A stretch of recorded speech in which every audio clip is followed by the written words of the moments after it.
Hello guys, आप देख सकते हो यहाँ पे वस्सा नहीं डबोए वाघोड़िया रोड बंद हो चुका है।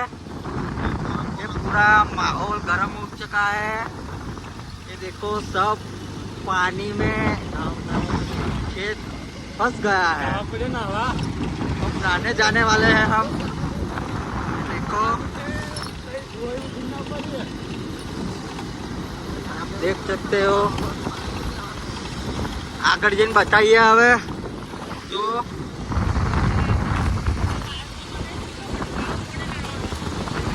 ये देखो बच्चे लोग हाँ भाई रेनकोट पहना है।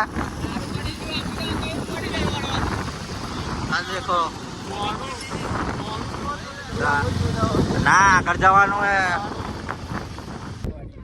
તો આપણે આ બ્રિજ બન્યો તો એની માટે મસ્ત પાણી થઈ ગયું જો हाँ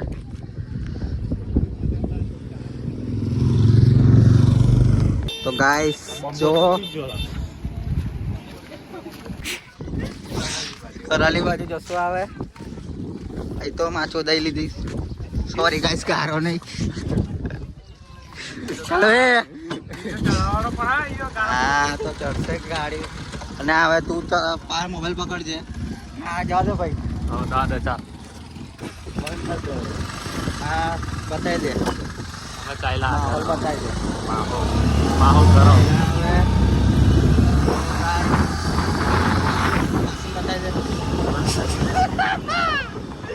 तो गाइस जो देव नदी ने भाई आवे जसे अंदर खेत लगी खेत नजीक जसे आवे। चलो हमें नजीक जसू केटला नजीक जइए तो बताइए।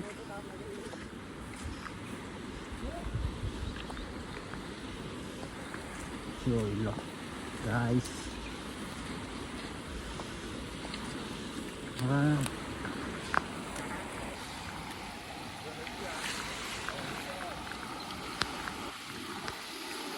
अंदर पूजा जो सारा फॉलोवर्स ने पूछ अंदर जीए ना जीए उधर अभी गाइस कमेंट करी के जो अगला वीडियो में ठेठ वच्चे जઈને बताईશું जो फूल થઈ ગયો વરસાદ नदी चालू है। इधर बहुत खतरा है गाइस, कभी भी मगर आ सकता है, हमको खींच के ले जा सकता है अंदर। मगर सब आता है इधर। तो देखो सीधा भी आएंगे, देखो दलदल है तो भी जाएंगे ना हारा है ना दलदल पूरा। देखो गाइस